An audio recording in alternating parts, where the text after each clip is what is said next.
Hi friends, आपका स्वागत है महादेव सर की अकाउंट क्लास में। हम लोग रिवैल्यूएशन देख रहे थे।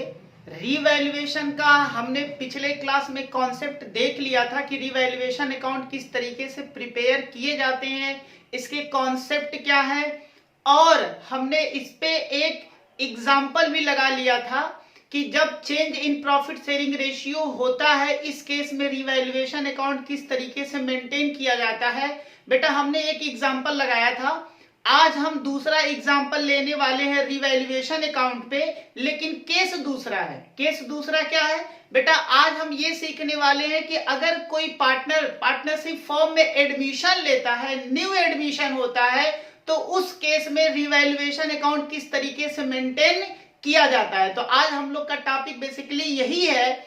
आज हम बेटा अपना क्लास स्टार्ट करते हैं। ये सेकेंड एग्जांपल है रिवैल्यूएशन पर। आए एक बार जरा क्वेश्चन को रीड किया जाता है कि क्वेश्चन में क्या बोला जा रहा है। The following balance sheet of X and Y. बेटा एक्स एंड वाई की ये बैलेंस शीट दी गई है। वॉज एज अंडर, यानी कि एक्स और वाई की बैलेंस शीट है। PL ratio 3:2।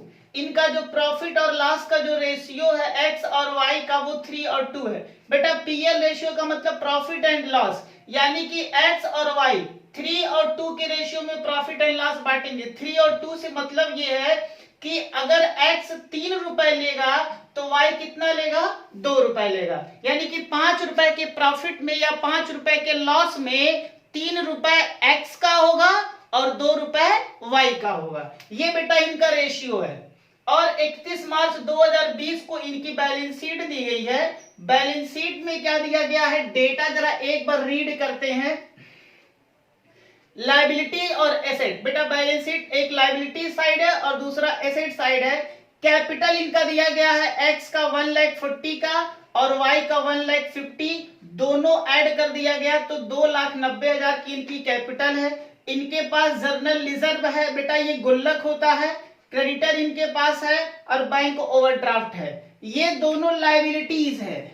लायबिलिटीज मतलब जिसका पेमेंट फर्म को करना पड़ेगा। ये बेटा एक गुल्लक होता है। पैसा जब फर्म कमाती है तो वह इसी गुल्लक में पैसा क्या की गई है? रखी है। इसको अभी ये लोग बांटे नहीं है। इसके बाद जरा एसेट की हम लोग बात कर लेते हैं।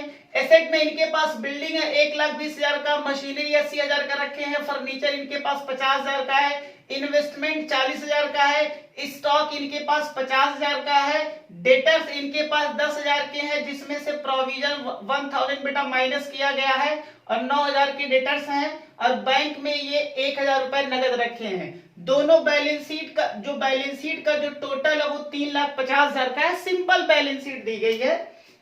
इंफॉर्मेशन में क्या दिया गया जरा पढ़ा जाता है। On 1 April 2020 they agreed. बेटा इन लोगों ने एग्री कर लिया, एक्स और वाई ने, टू एडमिट जेड।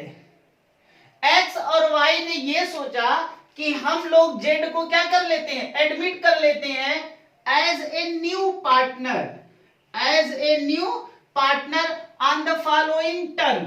बेटा एक्स और वाई जेड को एक नया पार्टनर अपने फर्म में क्या करते हैं? एडमिशन देते हैं, कुछ कंडीशन के साथ। ध्यान देना, जब कोई पार्टनर फर्म में एडमिशन लेता है तो उसके साथ कुछ कंडीशंस होते हैं, उस कंडीशंस को फुलफिल करना होता है। तो कंडीशंस क्या है जरा एक बार देख लेते हैं। First condition, Z gives ₹1,60,000 for capital. जब जेड बेटा पार्टनरशिप फर्म में आएंगे तो ये कैपिटल लाएगा। कितने का कैपिटल? 1,60,000 रुपए का। And 20,000 for goodwill for 1/5 share. ध्यान से सुनो बेटा, एक बात एकदम ध्यान से सुनो। जब कोई पार्टनरशिप फर्म में एडमिशन लेता है तो जो ओल्ड पार्टनर होते हैं, यानी कि जो एक्स और वाई होते हैं, वो नए वाले पार्टनर से ये कहते हैं कि देख भाई मिस्टर जेड, अगर आप हमारे पार्टनरशिप फर्म में आना चाहते हो तो आपके लिए 2 चीज का पैसा लाना पड़ेगा। सबसे पहले कैपिटल का पैसा लाना पड़ेगा, दूसरा गुडविल का पैसा लाना पड़ेगा। ध्यान रखिएगा बेटा, कैपिटल इसलिए लाना पड़ेगा क्योंकि पार्टनरशिप फॉर्म में हम दोनों ने कैपिटल लगाया हुआ है, तो आप आओगे तो आप भी कैपिटल दोगे। दूसरी बात, आपको एक एक्स्ट्रा पैसा और देना पड़ेगा, गुडविल। अब गुडविल का पैसा क्यों देना पड़ेगा? तो बेटा छोटा सा कहानी ये है कि चूंकि एक्स और वाई पार्टनरशिप फॉर्म अपना चला रहे हैं, तो वो जो चला रहे हैं तो उस चलाने के लिए एक्स और वाई ने अपने पार्टनरशिप फॉर्म का पता नहीं कितने सालों से चला रहे हैं, तो वो अपने फर्म का एक वो लोग नाम किए हुए हैं, मार्केट में उनका एक नाम है जो कि कस्टमर उनके पास आते हैं। ये मेहनत किया गया एक्स और वाई के द्वारा, तो उस मेहनत का जो फल होता है गुडविल के रूप में नए वाले पार्टनर से क्या किया जाता है, मांगा जाता है। समझ में आ गया? हाँ सर, ये बात समझ में आ गया। तो कैपिटल के लिए 1,60,000 रुपए देगा जेड और गुडविल के लिए 20,000 रुपए देगा। और बेटा 1/5 शेयर का मतलब ये है कि जब पार्टनरशिप फॉर्म में नए पार्टनर को आप एडमिशन देते हो तो उसको प्रॉफिट और लॉस में उसका भी तो कोई ना कोई शेयर बनेगा ना भाई। अब अगर जेड आ जाएगा तो अब जब प्रॉफिट या लॉस होगा तो एक्स भी बांटेगा, वाई भी बांटेगा, जेड भी बांटेगा, तीनों लोग बांटेंगे। तो उस शेयर में जेड का कितना शेयर होगा? 1/5 होगा। क्लियर है?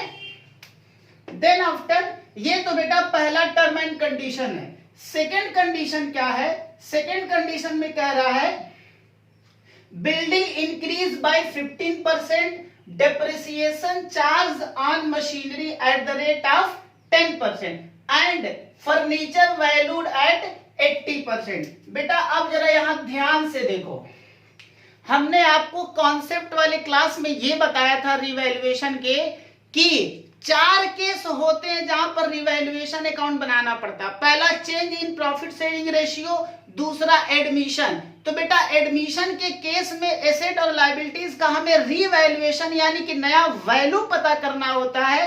तो अब चूंकि ये केस एडमिशन का है तो अब यहां पर जितने भी हमारे बैलेंस शीट में एसेट या लायबिलिटीज हैं आज के डेट में ये उस एसेट और लायबिलिटीज का नया नया वैल्यू ये लोग बताएंगे। तो जो नया वैल्यू होता है वही पॉइंट रीवैल्यूएशन का होता है। वो या तो एसेट की वैल्यू बढ़ेगा या घटेगा, या तो लायबिलिटीज की वैल्यू बढ़ेगी या घटेगी। That is point of revaluation. तो बेटा अब यहां पर हमको ये बता रहे हैं कि कुछ एसेट का दाम बढ़ रहा है, कुछ एसेट का दाम घट रहा है। सेकेंड बात समझ में आ गया? बिल्डिंग ये कह रहे हैं कि इंक्रीज कर गया, इंक्रीज मींस बढ़ा है। Depreciation charge on machinery, machinery पे बेटा डेप्रिसिएशन चार्ज करना है। डेप्रिसिएशन मींस एसेट की वैल्यू को घटाना है। फर्नीचर का वैल्यू हमें 80% पे करना है, ठीक है। तीसरे में कह रहे हैं provision on debtors should be 15%। बेटा जो डेटर्स है ये रहा मेरा डेटर्स। डेटर्स पे देखो आपने ऑलरेडी एक प्रोविजन कर रखा है, ये क्वेश्चन में दिया गया है। हमसे कह रहा है कि जो डेटर्स पे प्रोविजन मेंटेन करना है वो 15% करना है। क्लियर है? 1000 है, हमें 15% करना है। तो क्या ट्रीटमेंट होगा अभी हम लोग अभी देख लेते हैं। अभी तो क्वेश्चन को रीड किया जाता है। फोर्थ पॉइंट में कहा जा रहा है कि investment will be at the year market price ₹42,000। बेटा बैलेंस शीट में इन्वेस्टमेंट की वैल्यू 40 दी गई है और ये कह रहा कि जो मार्केट में इन्वेस्टमेंट का जो प्राइस है वो 42 है। आज के डेट में अगर ये मार्केट में अगर इसको बेच दिया जाए तो मार्केट में ये 42,000 का इन्वेस्टमेंट क्या हो जाएगा? बिक जाएगा। क्लियर है? नेक्स्ट हमसे कह रहे हैं और last point creditor decrease by 1000। ये कह रहा है जो क्रेडिटर है ये डिक्रीज कर गया यानी कि कम हो गया 1000 से। एंड बैंक ओवरड्राफ्ट, ओडी का मतलब बेटा ओवरड्राफ्ट, ये वाला point. Bank overdraft increase by 10%। और जो बैंक ओवरड्राफ्ट है वो 10% से क्या कर जाएगा? इंक्रीज मींस बढ़ जाएगा। हमसे कह रहे प्रिपेयर रिवैल्यूएशन अकाउंट। आपको रिवैल्यूएशन अकाउंट बनाना है यानी कि ये एडमिशन का क्वेश्चन है। इस पूरे क्वेश्चन में केवल एक पॉइंट पूछा गया है, रिवैल्यूएशन अकाउंट। बेटा हालांकि इसके बाद अभी पार्टनर्स कैपिटल अकाउंट बनते हैं, बैलेंस शीट बनता है, तो अभी हम लोग पार्टनर्स कैपिटल और बैलेंस शीट की डिस्कस हम बिल्कुल नहीं करने वाले हैं। अभी हम लोग रिवैल्यूएशन अकाउंट सीख रहे हैं, तो इस क्वेश्चन में केवल और केवल रिवैल्यूएशन अकाउंट बनाया जाएगा। तो how to prepare revaluation account in that given question, ये बेटा आज हम लोग सीखने वाले हैं। तो आए आज हम लोग रिवैल्यूएशन अकाउंट बेटा बनाते हैं। पहले फॉर्मेट इसका खींच लेते हैं। रिवैल्यूएशन अकाउंट सिंपल होता है, इस पे हमने क्लास ले रखी है और इसका फॉर्मेट भी बेटा हमने बता रखा है। तो मेरा रिक्वेस्ट उन बच्चों से एक बार फिर से है जिन्होंने कॉन्सेप्ट वाली क्लास नहीं देखी है, प्लीज आप कॉन्सेप्ट वाली क्लास एक बार जाकर के जरूर देखें।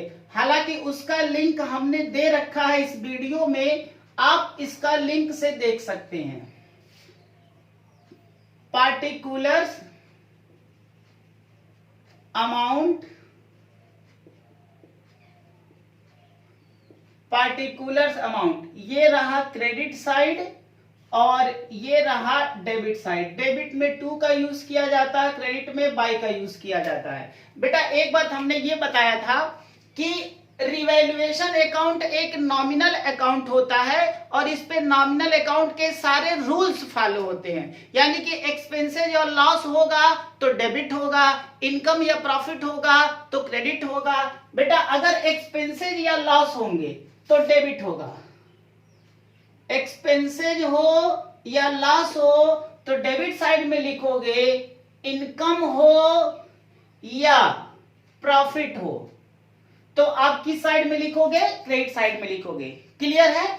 एक बात और जरा ध्यान से समझो, जब हम रिवैल्यूएशन अकाउंट की बात करते हैं तो रिवैल्यूएशन अकाउंट में बेटा पार्टनर्स की कैपिटल और गुडविल, ये दोनों पॉइंट जो होता है वो रिवैल्यूएशन का कभी भी नहीं होता है। तो आप कसम खा लो कि जब भी पार्टनर्स की कैपिटल दे या फिर गुडविल दे तो वो दोनों पॉइंट रिवैल्यूएशन के पार्ट नहीं होते हैं। बेटा इसका रिलेशन पार्टनर से कैपिटल से होता है। तो जब हम लोग पार्टनर से कैपिटल अकाउंट बनाएंगे तो उस केस में देखेंगे कि इन दोनों का ट्रीटमेंट क्या होता है। तो जो हमारा फर्स्ट पॉइंट है इसका बेटा रिवैल्यूएशन से कोई लेना देना नहीं है। क्लियर है? सेकेंड पॉइंट पे आते हैं।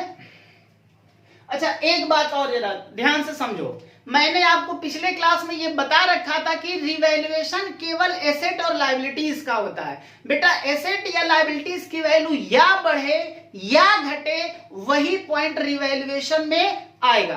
क्लियर है? जरा देखो ध्यान से, बिल्डिंग सेकेंड पॉइंट में कह रहा बिल्डिंग इंक्रीज, बिल्डिंग इंक्रीज का मतलब होता है बेटा वैल्यू बढ़ जाना बाय 15%। ये जो बिल्डिंग है इस बिल्डिंग की वैल्यू बेटा 15% से क्या हो जा रही है, बढ़ जा रही है। बताओ अगर एसेट की वैल्यू बढ़ जाएगी तो पार्टनरशिप फर्म के लिए इनकम होगा और अगर वो इनकम या प्रॉफिट है तो क्रेडिट साइड में लिखना पड़ेगा। और बेटा क्रेडिट साइड में क्या लिखेंगे, बाई बिल्डिंग। वैल्यू कितना आएगा बेटा, इस जो अमाउंट का हमें 15% निकालना पड़ेगा तो 1,20,000 का 15% निकालोगे तो 15 दूना 30, 15 करने 15 और 3 18, यानी कि 18,000 आएगा, 18,000 ये आ जाएगा। ये पॉइंट बेटा क्लियर है? आगे चल आगे बेटा जरा चलो, आगे लिखा गया है डेप्रिसिएशन चार्ज ऑन मशीनरी। बेटा मशीनरी पे डेप्रिसिएशन चार्ज करना है। आपको पता है डेप्रिसिएशन का मतलब होता है वैल्यू को घटाना है। जब आप एसेट यूज करते हो तो यूज करने से उसकी वैल्यू डिक्रीज होती है, वैल्यू कम होती है, that is point of depreciation. बेटा इसको हम डेप्रिसिएशन कहेंगे। और 10% डेप्रिसिएशन कितना लगाना है, 10%। तो बेटा मशीनरी पे 10%, ये रहा मशीनरी 80,000, 80,000 का 10% जब निकालोगे तो 8,000 आएगा। 8,000 से एसेट की वैल्यू डिक्रीज होगी, कम हो जाएगी, ये अपने लिए लॉस होता है। अब बेटा अगर लॉस है तो हमें डेबिट साइड में लिखना पड़ेगा और क्या लिखोगे, टू मशीनरी, वैल्यू कितना लिखोगे, 8,000। बेटा 80,000 का 10% निकालोगे तो 8,000 आएगा। क्लियर है? आगे बढ़ो, आगे कह रहा है एंड फर्नीचर वैल्यूड एट 80%। और बेटा जो फर्नीचर का जो वैल्यूएशन किया गया है वो 80% पे किया गया। ये लो फर्नीचर, फर्नीचर का जो वैल्यू है वो कह रहा है कि 80% पे करना है। एक बात अब आपको और समझना है, हालांकि ये सब बेटा हमने कॉन्सेप्ट वाले क्लास में बता रखा है, ठीक है। जो मेरा फर्स्ट वीडियो था उस फर्स्ट वीडियो में जब हम change in profit sharing ratio का हमने बेटा कॉन्सेप्ट बताया था, रिवैल्यूएशन अकाउंट, उस पे ये बात हमने बता रखा था कि बैलेंस शीट की जो भी वैल्यू गिवन होती है वो हमेशा 100% होती है। यानी कि जो वैल्यू दिया गया, बिल्डिंग 100% पे, मशीन 100% पे, फर्नीचर की वैल्यू 100, हर एक वैल्यू 100 है। अब जरा ध्यान से समझो, हमसे यहां कह रहा है कि फर्नीचर वैल्यूड एट 80%। फर्नीचर का जो वैल्यूएशन करना है वो 80 पे करना है। बेटा जरा ध्यान दो, फर्नीचर की जो वैल्यू है, ये जो 50,000 दिख रहा है वो 100% होता है। कितना होता है? 100% ऑलरेडी है, बैलेंस शीट की हर वैल्यू 100 है। अब हमसे कह रहा है कि इसको 80 पे करो, 80% करो। बताओ 100 से 80 करोगे तो 20% तो घटाना पड़ेगा। यानी कि वो कहना ये चाहता है कि जो आपकी फर्नीचर की वैल्यू है उसको 20% से डाउन करो, यानी कि कम करो। और जब बेटा 20% से कम करोगे तो फर्नीचर की वैल्यू हमारी कम हो जाएगी, ये हमारे लिए लॉस है। तो एक्सपेंसेज या ये डेबिट साइड में आपको लिखना पड़ेगा टू फर्नीचर। बेटा ध्यान से जरा देखो, वैल्यू 100% है, 80% कह रहा है, तो 100% से 80% पे लाना है। तो बेटा सीधा सा बात है कि जब तक आप 20% माइनस नहीं करोगे तब तक 80% पे कैसे आओगे? बात समझ में आ रहा है? इसलिए आपको 20% इसकी वैल्यू डाउन करनी पड़ेगी। तो जो फर्नीचर आपका दिया गया है 50,000 का 20% निकालोगे तो कितना आएगा? 10,000 आएगा। ये क्लियर है? 10,000 से हमारा क्या होगा? एक घाटा हो जाएगा। आगे चले बेटा, ये पॉइंट हमारा क्लियर हो गया। नेक्स्ट चलते हैं। कह रहा provision on debtors should be at the rate of 15%। बेटा ये जो डेटर्स है, डेटर्स पे जो प्रोविजन, देखो ऑलरेडी एक प्रोविजन किया गया है 1,000 का। हमसे कह रहा है कि जो डेटर्स पे आप प्रोविजन मेंटेन करोगे वो 15% करोगे। जरा ध्यान से देखो, डेटर्स कितने का है? बेटा डेटर्स है 10,000 का। ये रहा आपका डेटर्स, ठीक। अब 1,000 ऑलरेडी आपने एक प्रोविजन मेंटेन किया हुआ। हमसे कह रहा है, नए पॉइंट में कह रहा है कि जो डेटर्स पे प्रोविजन होगा should be at the rate of 15%, यानी कि 15% होना चाहिए। अब जरा देखो, ये 10,000 का अगर 15% निकालोगे तो बेटा 10,000 का 15% निकालोगे तो कितना आएगा? 1,500 आएगा। ये रहा 15%, ठीक है। अब जरा, यानी कि हमसे कह रहा है कि 15% करो, तो 15% करेंगे तो 1,500 होगा। अब देखो ऑलरेडी 1,000 किया गया है और हमसे कह रहा है कि 1,500 करना है। तो जब 1,000 पहले से किए हो, 1,500 करना है, तो बताओ और कितना कर दे? केवल 500 बेटा। अगर हम 500 का प्रोविजन और कर दे तो 1,500 हो जाएगा और परसेंटेज में वो 15% हो जाएगा। यानी कि इस बार हमें क्या करना पड़ेगा? केवल 5, यानी कि ये केवल बेटा 500 हमें और प्रोविजन करना पड़ेगा। टोटल 1,500 हो जाएगा। आपको पता है जब आप प्रोविजन करते हो डेटर्स पे तो ये आपके लिए एक लॉस होता है। बेटा लॉस कैसे होगा? देखो, प्रोविजन मींस ये होता है कि एक्स और वाई जो मालिक होते हैं उनको लगता है कि हमारा जो डेटर्स है वो डूबेगा। ऐसा बेटा एक ये लोग क्या करते हैं, एक मेंटालिटी तय कर लेते हैं, क्योंकि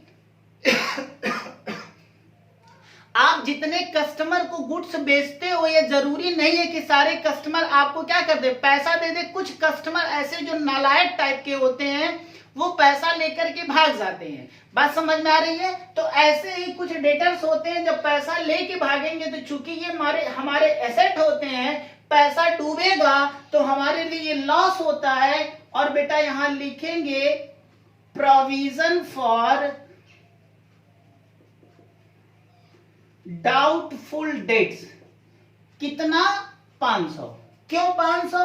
बेटा देखो 1000 पहले से है, 500 और कर देंगे तो 1000 और 500 दोनों 1500 मिलकर के हो जाएगा। क्लियर है? आगे चले। आगे कह रहा है कि investment will be at their market price ₹42,000। बेटा ये कह रहा है जो इन्वेस्टमेंट है, इन्वेस्टमेंट कितने का है? बुक में 40,000 है। ये बुक वैल्यू है। बुक वैल्यू बोले या बैलेंस शीट की वैल्यू बोले, हमसे कह रहा है कि जो इन्वेस्टमेंट है इसका जो मार्केट में जो प्राइस है वो बेटा 42,000 का है।